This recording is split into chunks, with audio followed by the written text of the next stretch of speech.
Lecturas de las palabras de Dios Todopoderoso sobre la búsqueda de la verdad. ¿Qué significa buscar la verdad? 4. Dentro de las buenas conductas, hemos planteado los ejemplos de ser culto y sensato, ser gentil y refinado, ser cortés, respetar a los mayores y amar a los pequeños, ser amable y ser accesible. A continuación, tomaremos como ejemplo el respeto a los mayores y el amor a los pequeños, y hablaremos pormenorizadamente de ello. Respetar a los mayores y amar a los pequeños es algo muy normal en la vida humana. Puede presentarse incluso en algunas poblaciones animales, por lo que, naturalmente, debería presentarse aún más entre los seres humanos, poseedores de conciencia y razón. Los seres humanos deberían observar mejor esta conducta de forma más concreta y práctica que otras especies, en lugar de limitarse a quedarse en lo superficial. A los seres humanos se les debería dar mejor que a otras especies la obediencia a esta buena conducta de respetar a los mayores y amar a los pequeños, ya que los seres humanos tienen conciencia y razón, cosa que otras especies no. Los seres humanos deberían ser capaces de demostrar, al observar esta buena conducta, que su humanidad es más grande que la esencia de otras especies, que es distinta. Sin embargo, ¿hacen esto los seres humanos en realidad? ¿Lo hacen las personas instruidas y eruditas? Dejemos a un lado al pueblo llano y hablemos de los asuntos de la élite y los asuntos de la corte. En la actualidad, en varios países se están produciendo una serie de dramas palaciegos que dejan al descubierto muchas de las turbulentas historias de las casas reales. Los miembros de palacio y el pueblo llano se parecen en que ambos dan mucha importancia a las jerarquías de antigüedad. Los miembros de las casas reales han recibido una educación más profunda y específica sobre la buena conducta de respetar a los mayores y amar a los pequeños que el pueblo llano. Y las generaciones más jóvenes de las casas reales son más deferentes y respetuosas con sus mayores que el pueblo llano. En esto se practica mucho la etiqueta. Cuando se trata de respetar a los mayores y amar a los pequeños, los miembros de las casas reales tienen unos requisitos especialmente exigentes en este aspecto del buen comportamiento y deben seguirlos al pie de la letra. A primera vista, parecen obedecer la exigencia de la cultura tradicional de respetar a los mayores y amar a los pequeños, como lo hace el pueblo llano. Pero, por muy bien o muy adecuadamente que lo hagan, por muy decentes e irreprochables que parezcan, tras la fachada de esta conducta irreprochable, se esconden todo tipo de transferencias de poder y maniobras entre diversas fuerzas. Entre padres e hijos, abuelos y nietos, amos y criados, monarcas y ministros. A primera vista, todos parecen observar el criterio más fundamental de conducta: respetar a los mayores y amar a los pequeños. No obstante, como la autoridad monárquica y otras fuerzas están de por medio, esta conducta externa no cumple ninguna función.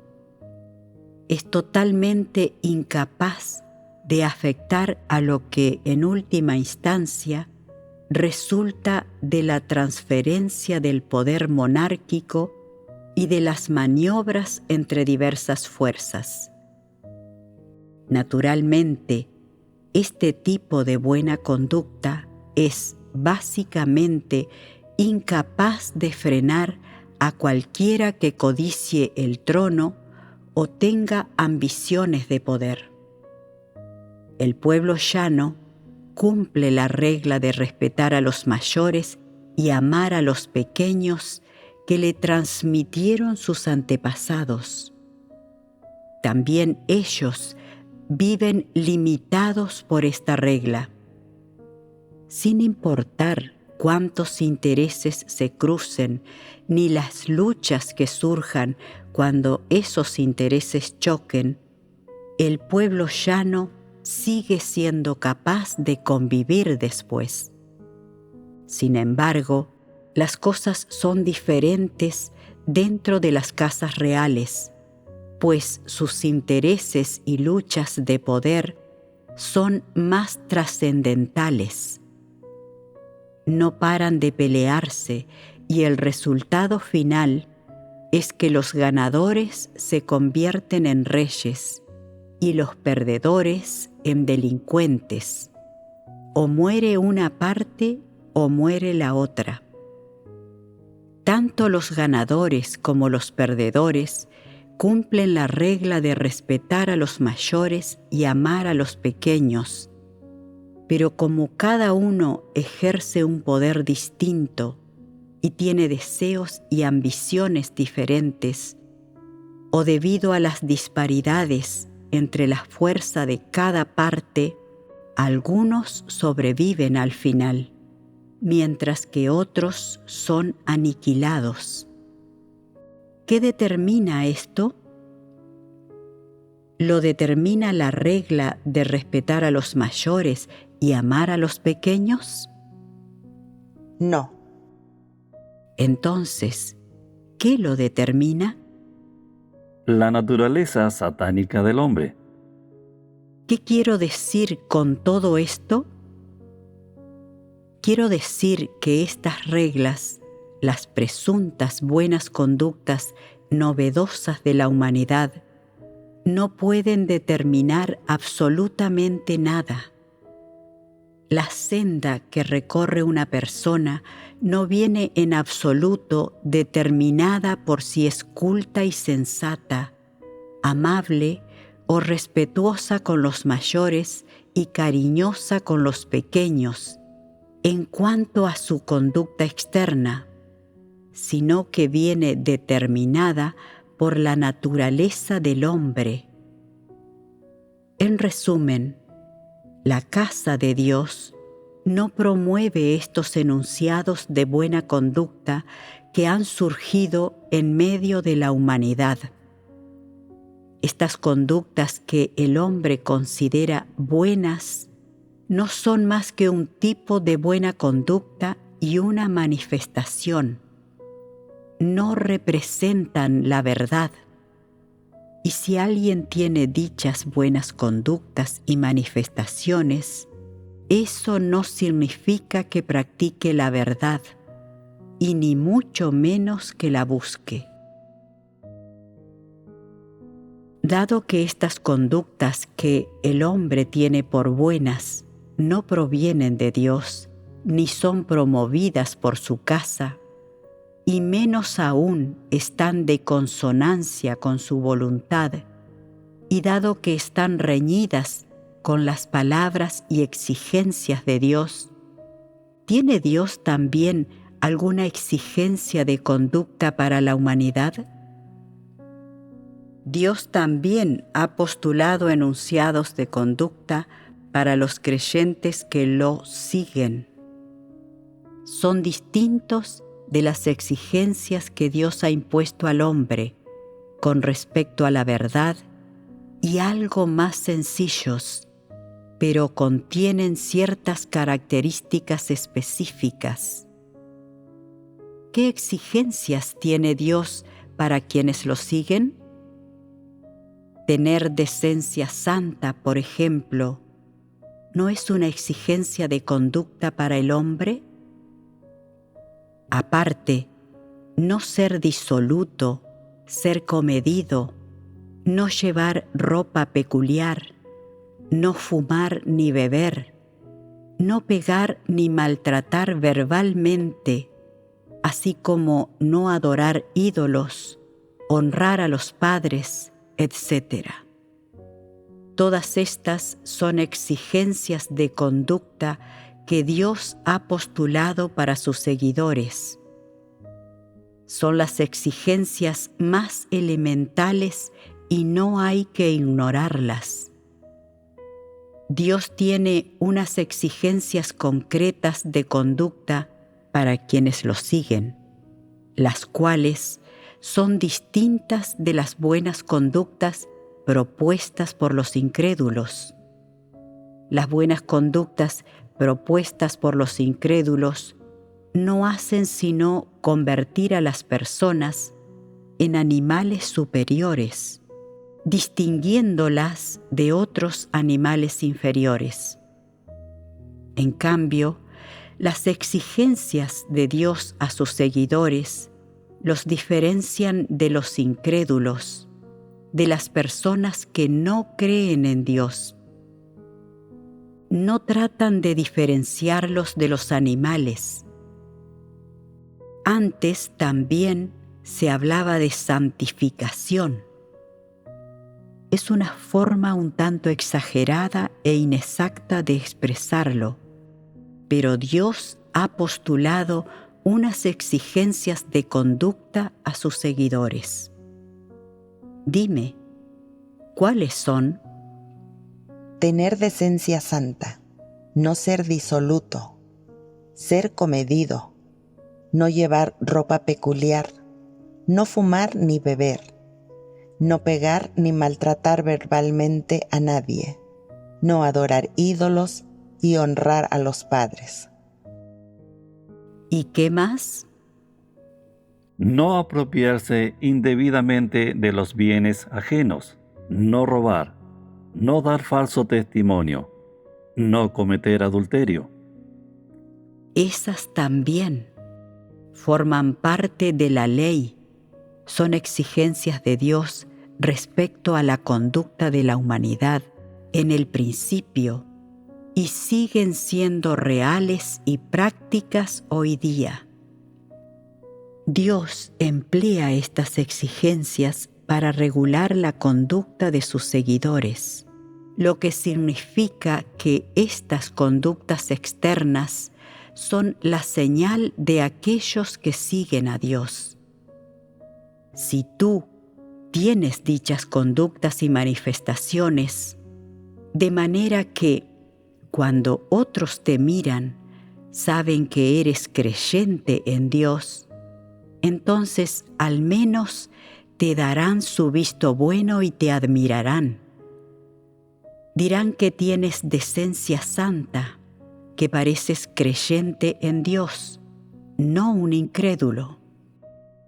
Algunas personas que llegan a creer en Dios siguen siendo como los incrédulos.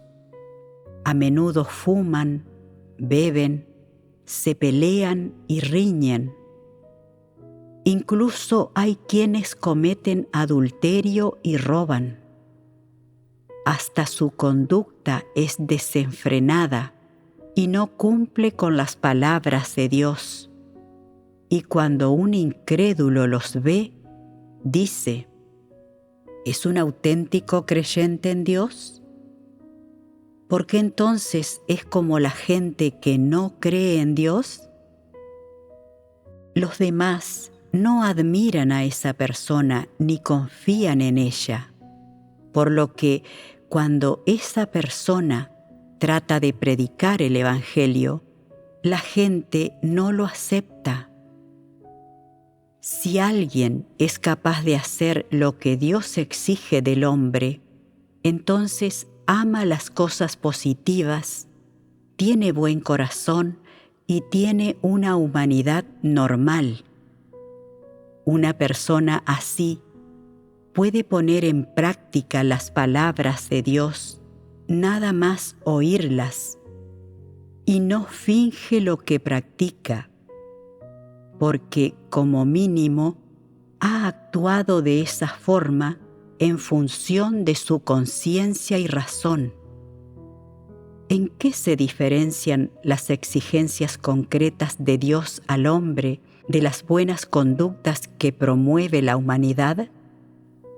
En que las exigencias de Dios al hombre son claramente prácticas. Posibilitan que la gente viva una humanidad normal, mientras que la cultura tradicional solo exige algunas conductas para aparentar, sin ninguna función tangible.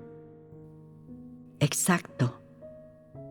Todas las buenas conductas que la cultura tradicional exige del hombre son falsas y un disfraz. Son una farsa. Quienes se atienen a ellas pueden decir palabras agradables, pero en su interior las cosas son completamente distintas. Estas buenas conductas son una máscara, una ilusión. No son cosas que broten de la esencia de la humanidad de uno. Son disfraces que el hombre se pone en aras de su orgullo, su reputación y su estatus. Son un espectáculo, una especie de actitud hipócrita, algo que representa una persona adrede para que los demás lo vean. A veces la gente no sabe discernir si la conducta de una persona es real o falsa, pero con el tiempo todos ven la verdadera cara de esa persona. Así sucedió con los fariseos hipócritas, que tenían tantas buenas conductas externas y tantas manifestaciones de supuesta piedad, pero que, cuando el Señor Jesús vino a expresar la verdad y a realizar la obra de redención, lo condenaron y crucificaron, porque estaban hartos de la verdad y la odiaban. Esto demuestra que las buenas conductas y actitudes externas de las personas no representan su esencia naturaleza. No guardan relación con la esencia naturaleza de las personas. En cambio, las reglas que Dios exige cumplir al hombre pueden ponerse en práctica y vivirse de verdad siempre que uno crea sinceramente en Dios y tenga conciencia y razón. Debes hacer estas cosas sin importar si las haces delante de los demás o a sus espaldas. Sea cual sea tu esencia, humanidad, debes cumplir estas exigencias postuladas por Dios. Puesto que sigues a Dios, debes comedirte y practicar según sus palabras, por mucha que sea la gravedad de tu carácter corrupto. Tras un tiempo de experiencia, tendrás auténtica entrada y te habrás transformado sinceramente. Esa transformación sincera es real. Hagamos un breve resumen. ¿Qué clase de exigencias tiene Dios respecto a la conducta de las personas? La gente debe tener principios y moderación y vivir con dignidad para que la respeten, sin fingimientos. Estas son las exigencias conductuales de Dios al hombre. Esto significa que uno debe practicar de este modo y tener esta clase de realidad, independientemente de si está en presencia de otros o no, del ambiente en que se halle o de a quién se enfrente. Los seres humanos normales deben tener estas realidades. Es lo mínimo que se debe hacer en materia de comportamiento.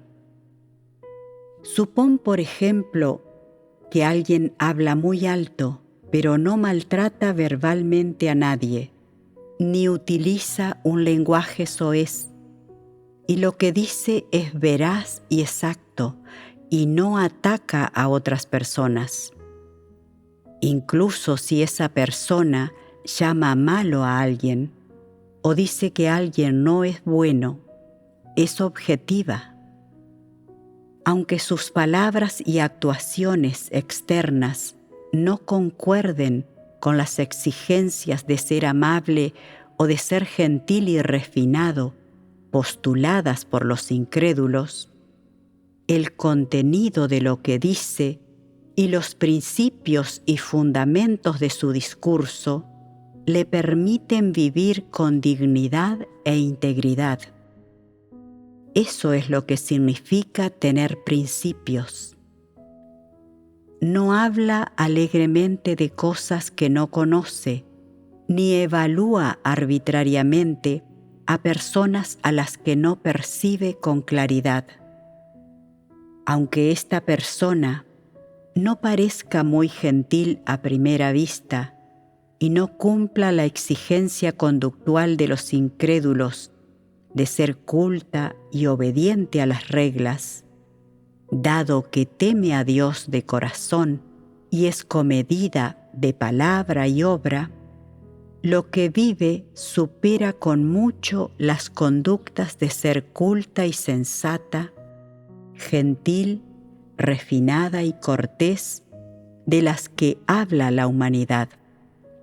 ¿No es esto una manifestación de moderación y principios? En cualquier caso, si examináis detenidamente las exigencias de buena conducta de Dios a sus creyentes, ¿cuál de ellas no es una regla concreta sobre lo que debe vivir la gente en la práctica? ¿Cuál de ellas le pide a la gente que se disfrace? Ninguna, ¿verdad?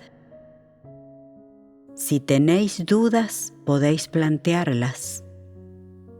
Por ejemplo, puede que alguno alegue: cuando Dios dice que no hay que pegar ni maltratar verbalmente a otras personas, eso parece un poco falso, pues ahora mismo hay personas que a veces maltratan verbalmente a otras y Dios no las condena.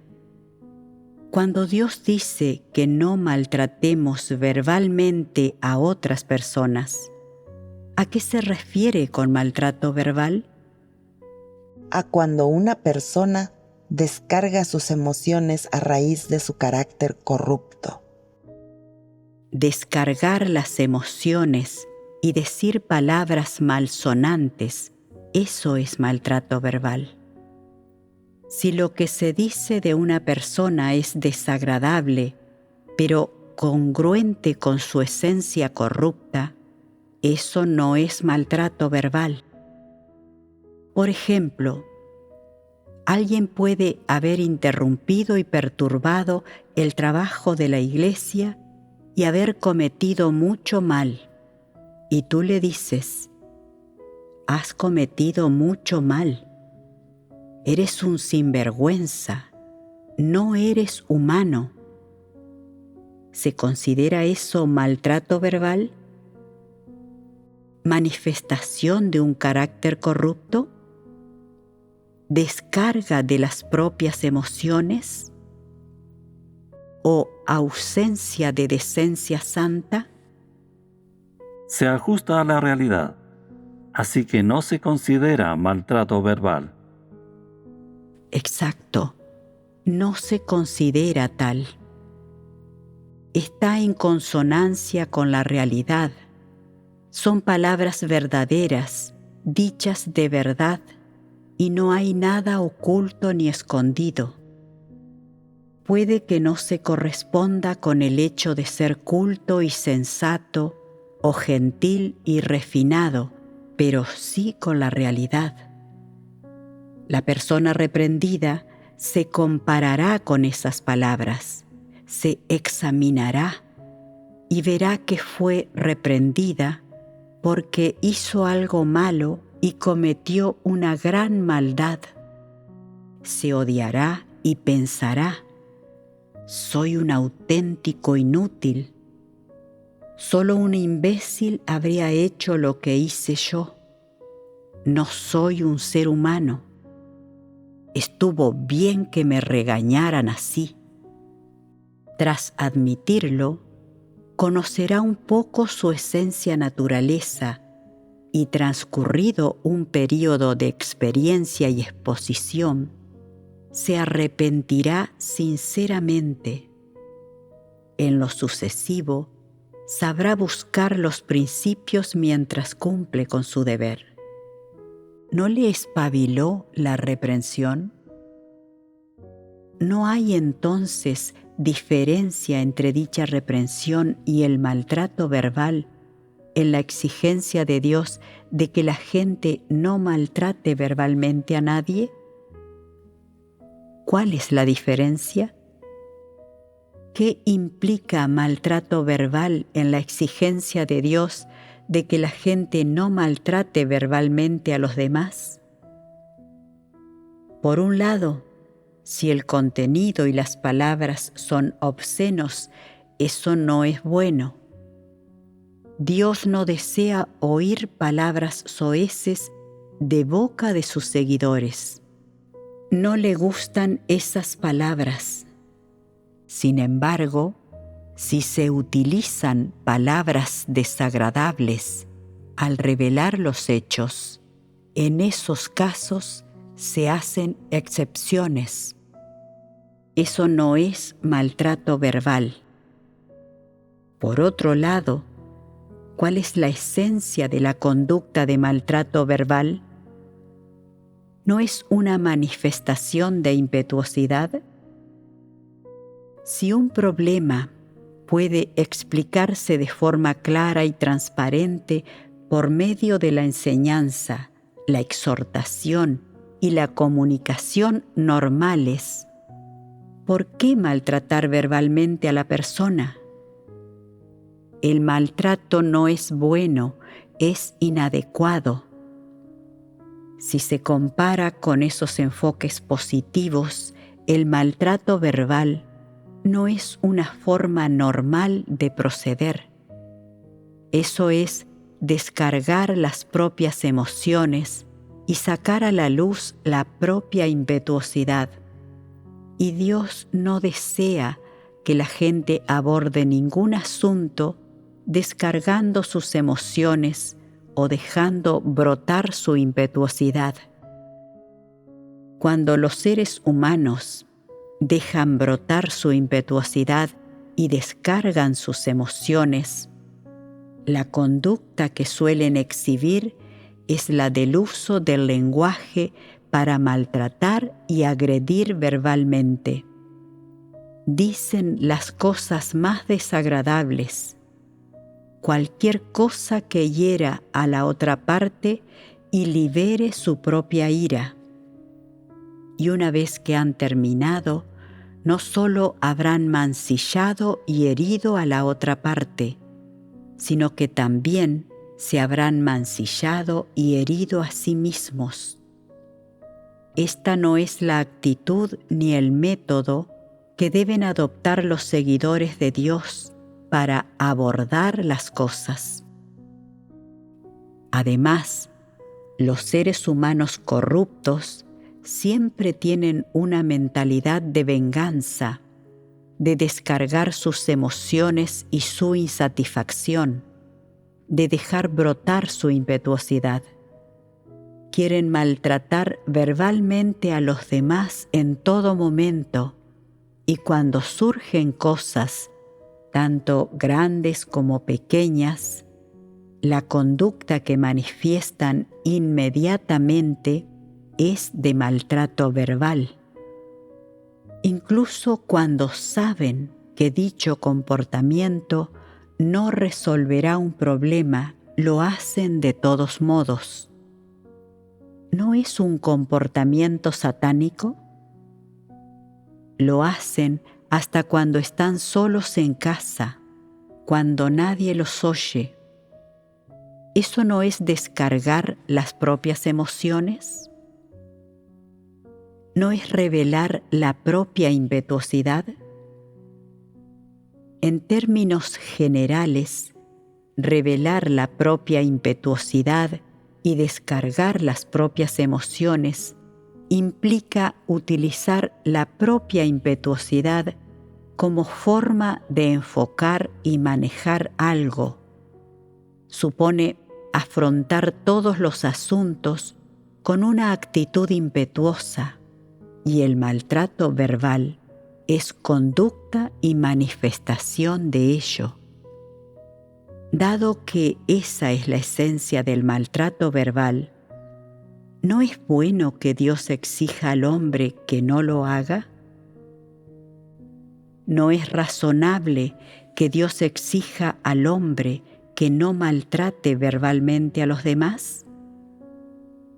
¿No es beneficioso para el hombre? En última instancia, el objetivo de la exigencia de Dios de que el hombre no golpee ni maltrate verbalmente a los demás es que las personas ejerzan la moderación y evitar que vivan siempre inmersas en sus emociones y su impetuosidad. Digan lo que digan, cuando maltratan verbalmente a alguien, lo que brota de quienes viven inmersos en sus emociones y su impetuosidad es un carácter corrupto. ¿Qué carácter corrupto? Como mínimo, un carácter de malicia y arrogancia. ¿Es la voluntad de Dios que cualquier problema se resuelva dejando brotar un carácter corrupto? Dios no desea que sus seguidores empleen semejantes métodos para abordar las cosas que suceden a su alrededor, lo que implica que a Dios no le agrada que la gente aborde todo cuanto sucede a su alrededor pegando y maltratando verbalmente a otros. No puedes resolver ningún problema maltratando verbalmente a la gente, y hacerlo afecta a tu capacidad de actuar según los principios. Como mínimo, no es una conducta positiva ni una conducta que deban tener las personas de humanidad normal. Por eso Dios exigió a quienes los siguen que no peguen ni maltraten verbalmente a nadie. Dentro del maltrato verbal hay emociones e impetuosidad. Emociones. ¿A qué se refiere eso en concreto? Eso abarca el odio y las maldiciones, desear el mal a los demás, esperar que reciban su merecido según los deseos de uno y que acaben mal. Las emociones abarcan concretamente cosas negativas como estas. ¿Qué implica entonces la impetuosidad? Implica descargar las emociones por métodos extremos, pasivos, negativos y malvados, y desear que desaparezcan las cosas y personas que a uno no le gustan o que se las vean en el desastre, para poder regocijarse con su desgracia como deseaba. Eso es la impetuosidad. ¿Qué abarca la impetuosidad? Entre otras cosas, el odio, la animosidad y las maldiciones, así como la inquina. ¿Es positiva alguna de esas cosas? ¿En qué situación se encuentra una persona que vive inmersa en estas emociones y en la impetuosidad? ¿No está a punto de convertirse en un mal demonio? Cuanto más maltratas verbalmente a la gente, más te enojas, más cruel te vuelves y más deseas maltratar verbalmente a otras personas. Y al final querrás alargar la mano y darle a alguien. Y cuando le des a alguien, querrás herirlo de muerte, quitarle la vida, es decir, te aniquilaré, te mataré. Una pequeña emoción, una emoción negativa, conduce a la inflación y el estallido de la propia impetuosidad, y al final hace que la gente desee la pérdida y aniquilación de una vida. ¿Es eso algo que deban tener aquellos que tienen una humanidad normal? ¿Qué cara tiene esto? Es el diablo que traiciona su auténtica apariencia. Es la misma cara que tiene un demonio cuando está a punto de devorar a una persona. Su naturaleza demoníaca sale a la superficie y no puede ser controlada. Eso es lo que significa ser un mal demonio. ¿Y hasta qué punto se vuelven malas estas personas?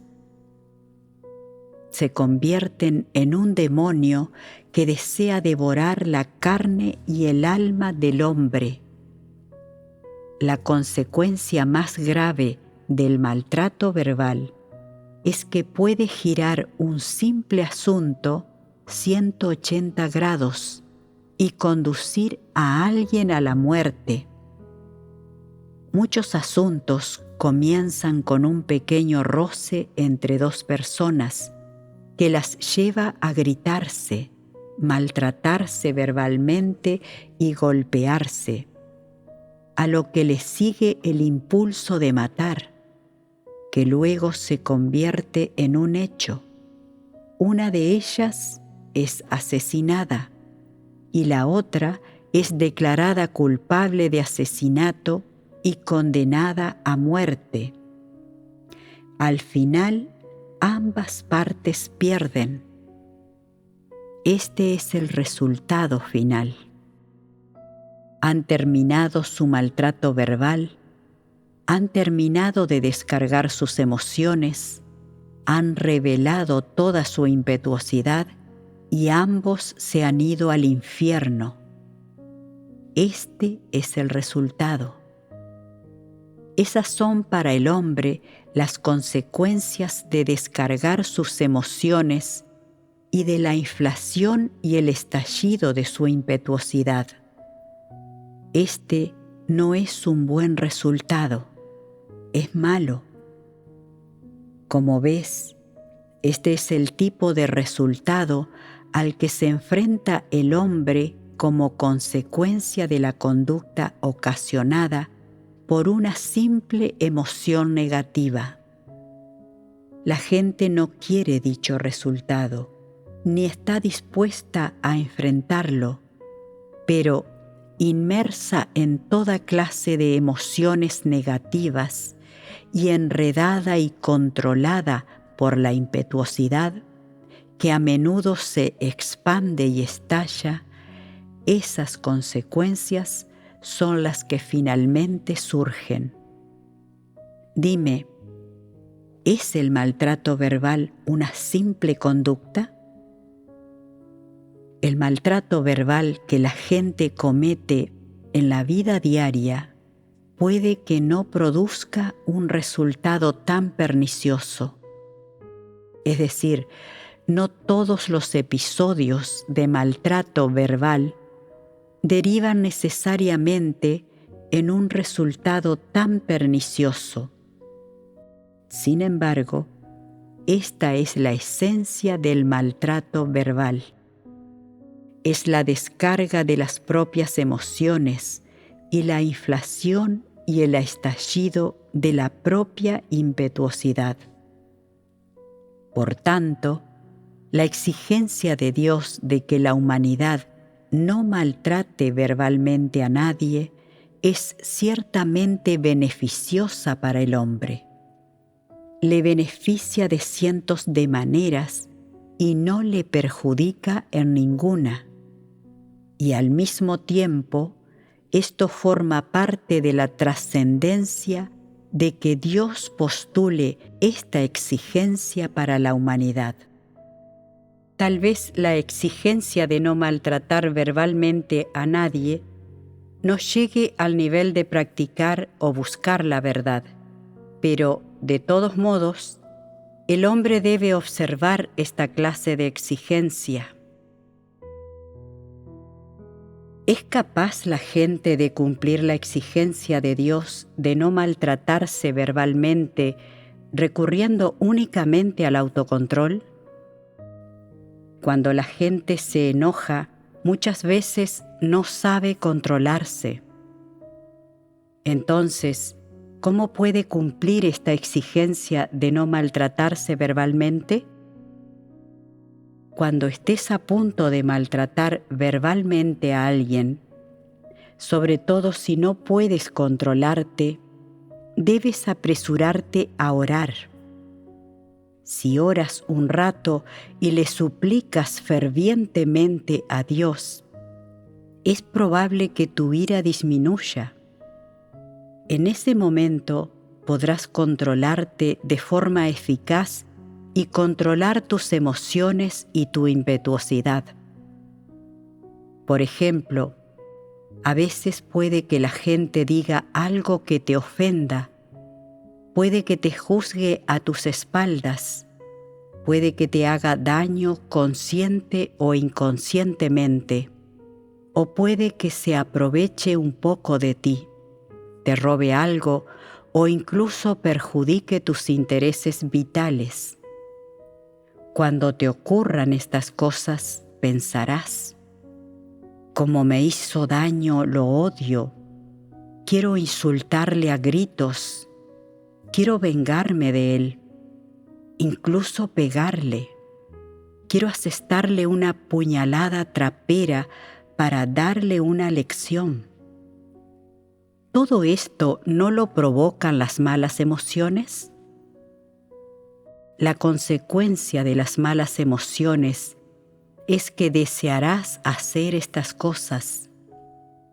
Cuanto más lo pienses, más te enfurecerás y más creerás que esa persona te acosa y que ha ofendido tu dignidad y tu condición.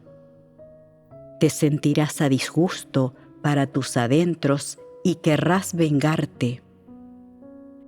Esta no es la impulsividad impetuosa que estas emociones negativas han provocado en ti. ¿Qué clase de conducta es este deseo que tienes de vengarte? ¿No estás a punto de dejar brotar tu impetuosidad? En momentos así, debes calmarte. En primer lugar, debes orar a Dios, controlarte, meditar y buscar la verdad y actuar con prudencia. Es la única manera de evitar una situación en la que te angusties y en la que surjan en ti el odio, ciertas emociones y la impetuosidad. Alguno dirá, si dos personas trabajan juntas todo el día, es imposible evitar este tipo de situaciones. Aunque no puedas evitar esta situación, no debes vengarte, sino controlarte. ¿Cómo puedes controlarte? Antes de nada, debes pensar, si me vengara, sin duda no agradaría a Dios, así que no puedo hacerlo. El odio, la venganza y la animosidad son cosas que a Dios le desagradan. A Dios no le agradan estas cosas, pese a lo cual tienes ganas de hacerlas y no puedes controlarte. ¿Cómo debes corregir esto? Como es natural, debes ampararte en Dios. Si no oras a Dios, no podrás corregirlo. Además, si tu estatura es demasiado pequeña, eres excesivamente impetuoso y realmente no sabes controlar tus emociones y tu impetuosidad y deseas vengarte, aún así no debes abrir la boca de ninguna de las maneras para maltratar verbalmente a esa persona. Puedes irte de donde estés y dejar que intervenga otro para resolver la situación. Tú debes orar a Dios en silencio y recitar algunas frases pertinentes de sus palabras. Ora a Dios de este modo y tu impetuosidad desaparecerá poco a poco. Te darás cuenta de que maltratar verbalmente a la gente no resuelve los problemas, de que sería una revelación de corrupción y de que no serviría más que para deshonrar a Dios. ¿No resolverá tu problema orar de esta forma? ¿Qué opináis vosotros de esta solución? Aquí concluye mi enseñanza sobre la regulación de conductas propuesta por Dios. No pegues ni maltrates verbalmente a nadie.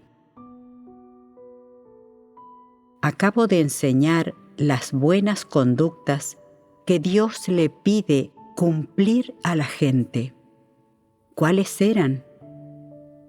Tener decencia santa, no ser disoluto, ser comedido, no llevar ropa peculiar, no pegar ni maltratar verbalmente a nadie, no fumar ni beber, no adorar ídolos, honrar a los padres, no robar, no apropiarse indebidamente de los bienes ajenos, no cometer adulterio y no dar falso testimonio. Sí, todas son correctas. Dime, lo que exige la ley, como no robar y no aprovecharse de nadie, ¿sigue siendo válido ahora? ¿Sigue vigente? Sigue siendo válido y estando vigente. ¿Y los mandamientos de la era de la gracia? Siguen siendo válidos también. Entonces, ¿por qué enunció Dios estas exigencias concretas? ¿A qué aspecto de la práctica del hombre afectan estas exigencias concretas? Si Dios no enunciara dichas exigencias, ¿entendería la gente estas cosas? La gente no las entendería. Todas estas exigencias concretas de Dios para regular la conducta del hombre están de hecho relacionadas con la vivencia de una humanidad normal. El objetivo al enunciar estas exigencias concretas era que la gente pudiera discernir e identificar con precisión las cosas positivas y negativas, así como lo que está bien y mal. Enseñar a la gente que el adulterio es negativo, vergonzoso, aborrecido por Dios y despreciado por el hombre, y que la gente debe controlarse en esta cuestión, que no debe cometer este acto ni equivocarse en este sentido. El objetivo también era enseñar a la gente que conductas como las de aprovecharse de los demás, robar, etc., son cosas negativas y que no debería hacerlas. Si te gusta hacerlas y las has hecho, no eres buena persona. ¿Cómo se puede diferenciar entre una persona de buena humanidad y una de mala humanidad? ¿O entre una figura positiva y una negativa? Ante todo, debes corroborar lo siguiente: que solo es posible discernir con precisión cómo son las personas y diferenciar las figuras positivas y negativas en función de las palabras de Dios. Solo es posible discernir y percibir claramente cómo son las personas en función de las exigencias y los criterios de Dios para regular la conducta del hombre. Pondré un ejemplo. Si una persona tiene la mano larga y le gusta robar a los demás, ¿cómo es su humanidad? Robar es una mala acción grave, por lo que quienes roban son personas malas. Los demás se protegen y alejan de ellos, y los consideran ladrones. En opinión de la gente, los ladrones son sujetos negativos, y robar es algo negativo y una conducta pecaminosa. ¿No está corroborado esto? He aquí otro ejemplo. Supón que hay un adúltero y algunas personas no saben si eso es algo positivo o negativo. La única manera que tienen de evaluarlo con precisión es de acuerdo con las palabras de Dios, pues las palabras de Dios son la única verdad. Digan lo que digan actualmente los ordenamientos jurídicos y la moral sobre el acto de adulterio, eso no es la verdad. Las palabras pronunciadas por Dios, no cometas adulterio, son la verdad, y la verdad nunca pasa. Desde el momento en que Dios enunció la exigencia de no cometer adulterio, todo el mundo debería haber empezado a despreciar a los adúlteros y a alejarse de ellos. La gente así no tiene humanidad y, como mínimo, si la evalúas desde la perspectiva de la humanidad, no es buena. Toda persona que tenga este tipo de conducta y de humanidad es lamentable. El hombre la aborrece. En los grupos es menospreciada y despreciada, y las masas las rechazan. A tenor de las palabras de Dios, podemos corroborar que cometer adulterio es algo negativo y que las personas que lo hacen son figuras negativas. Por muy malvadas que lleguen a ser las tendencias de la sociedad, el adulterio y la fornicación son cosas negativas y las personas que las practican, figuras negativas. Esto es absolutamente cierto y debes entenderlo. No debes dejarte engañar ni seducir por las tendencias malvadas de la sociedad. Además de estas exigencias, hay otras más concretas.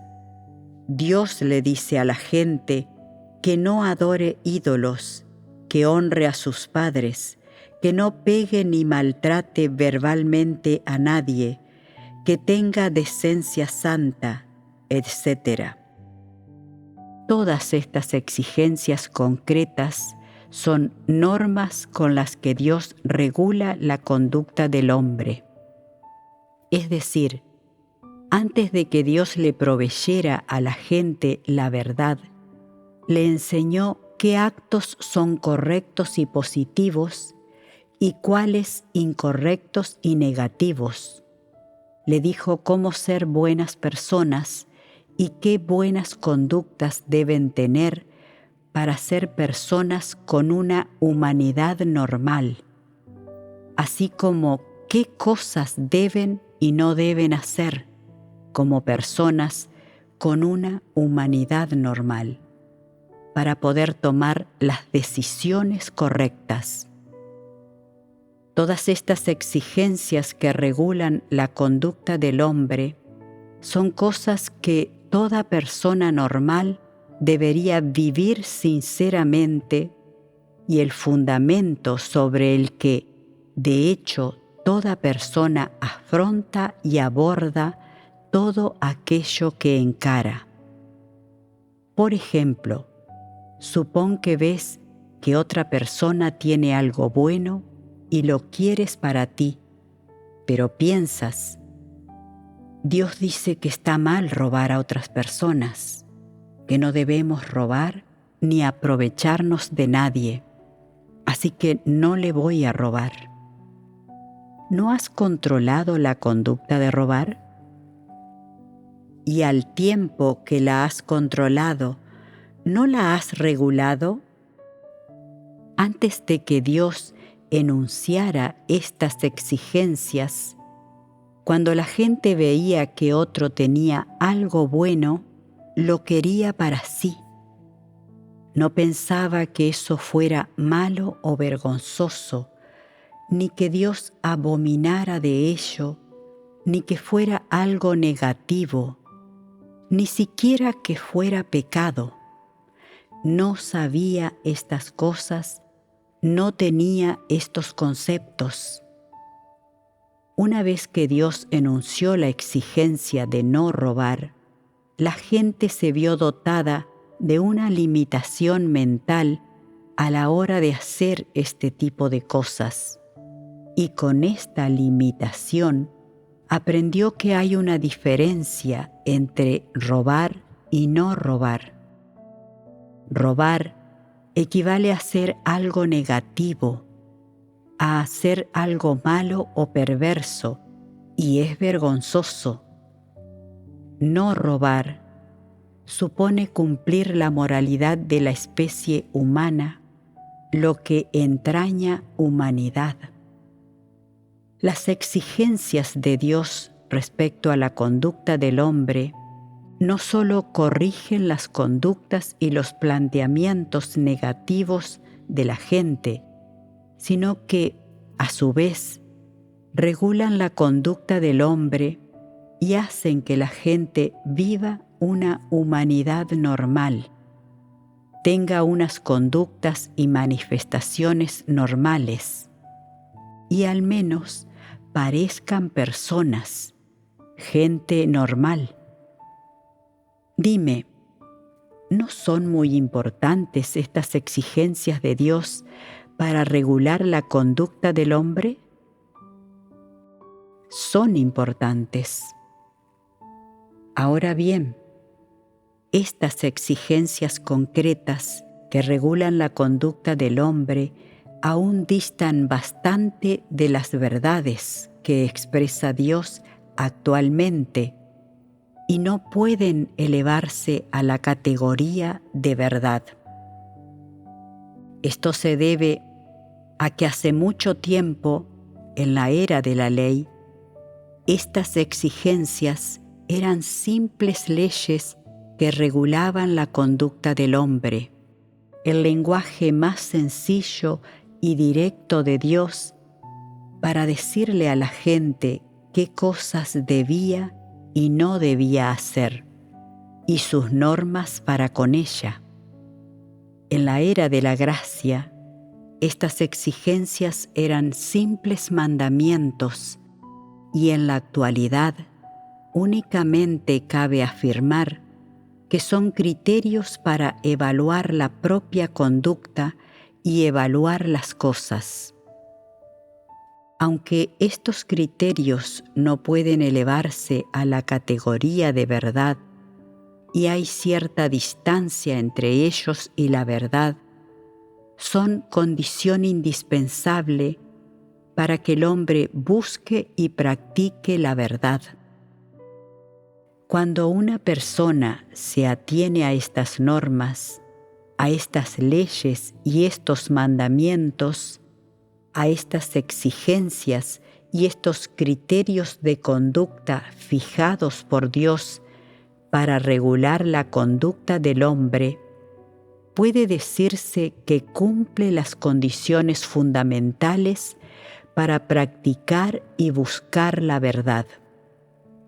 Si una persona fuma y bebe, es de conducta disoluta, comete adulterio, se aprovecha de otras personas y roba a menudo, y tú dijeras, esta persona ama la verdad y seguro que es capaz de practicarla y de alcanzar la salvación. ¿Sería de recibo esa afirmación? No, ¿Por qué no sería de recibo? porque esa persona no es capaz de cumplir ni siquiera las exigencias más básicas de Dios. Es imposible que practique la verdad. Y si se dijera que la ama, sería mentira. Exacto. Esta persona ni siquiera tiene el nivel más básico de autocontrol.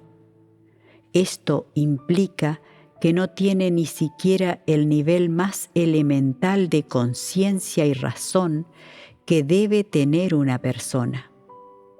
En pocas palabras, esta persona no tiene la conciencia y razón de la humanidad normal.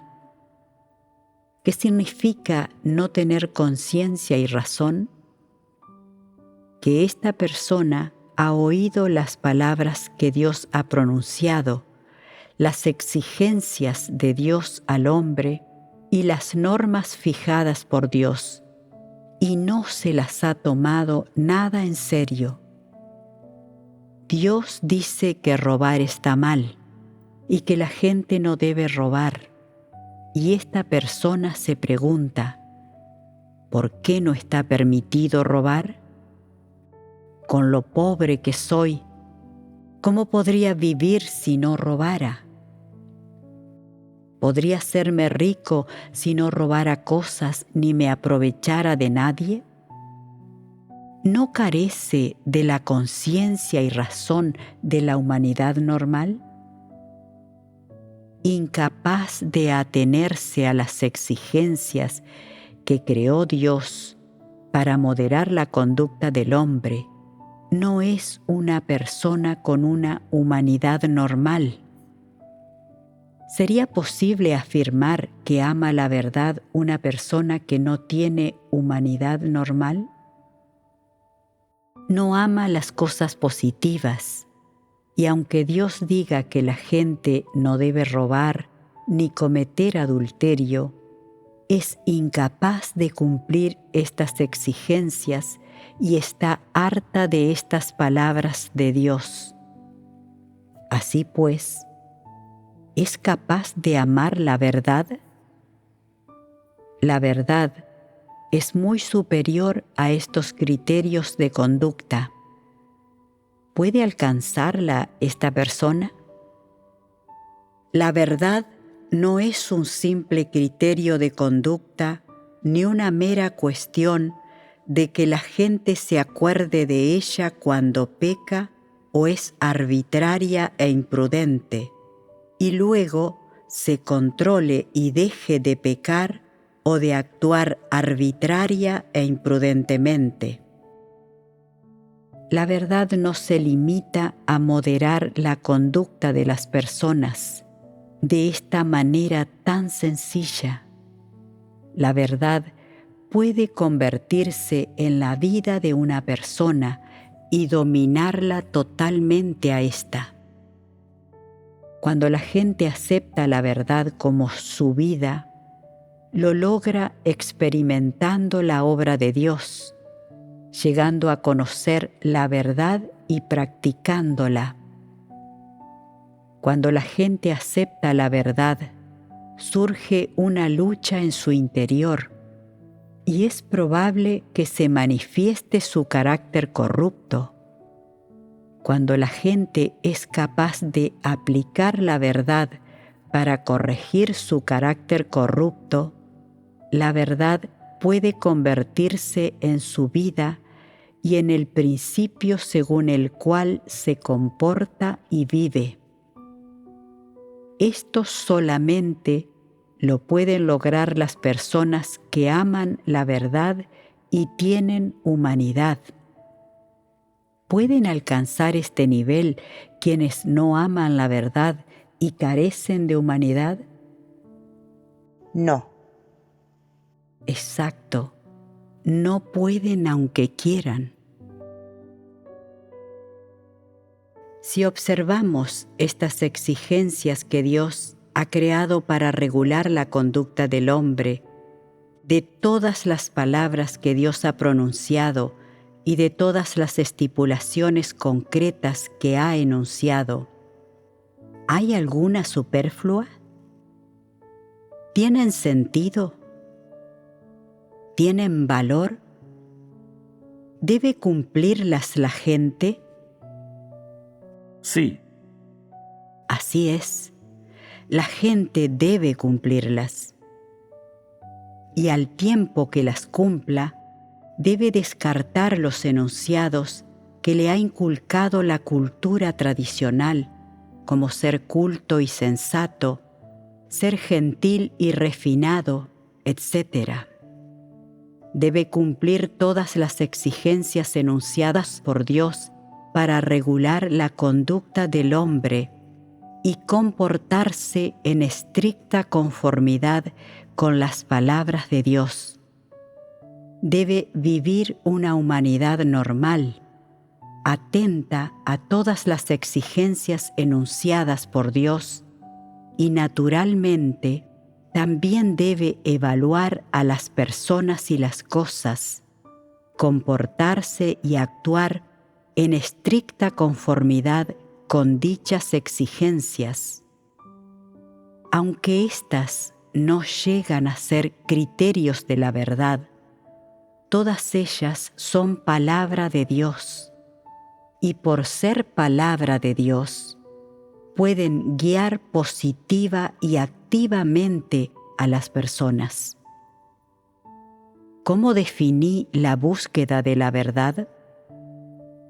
Contemplar a las personas y las cosas, comportarse y actuar en todo de acuerdo con las palabras de Dios, con la verdad por criterio.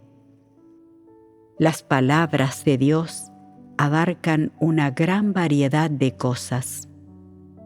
A veces una frase de sus palabras representa un elemento de la verdad. A veces hacen falta varias frases o un pasaje para exponer un elemento de la verdad. A veces es preciso un capítulo entero para expresar un elemento de la verdad. La verdad parece sencilla, pero en realidad no lo es en absoluto. Para describir la verdad en términos más amplios, Dios es la verdad. Todas las palabras de Dios son verdad. Las palabras de Dios son prolijas y abarcan mucho contenido, y todas ellas son expresión de la verdad. Por ejemplo, la totalidad de las leyes y los mandamientos que Dios ha ordenado, así como las exigencias conductuales que ha enunciado en esta nueva era, son palabras suyas. Aunque algunas de estas palabras no llegan a la categoría de verdad, y aunque no se consideran verdad, son positivas. Aunque solo son palabras que moderan la conducta del hombre, la gente debe atenerse a ellas de todos modos. La gente debe, como mínimo, tener este tipo de conductas y no incumplir estos criterios. Por consiguiente, los puntos de vista de una persona sobre las personas y cosas, así como sus conductas y actos, deben fundamentarse en estas palabras de Dios. La gente debe atenerse a ellas porque son las palabras de Dios. Todo el mundo debe contemplar a las personas y las cosas, comportarse y actuar según las palabras de Dios, porque son las palabras de Dios. ¿Eso no es así? Ya lo he explicado antes. Dios habla muy en serio. Sus palabras se cumplen y lo que alcanzan sus palabras dura eternamente, lo que quiere decir que las palabras de Dios nunca pasan. ¿Por qué no pasan?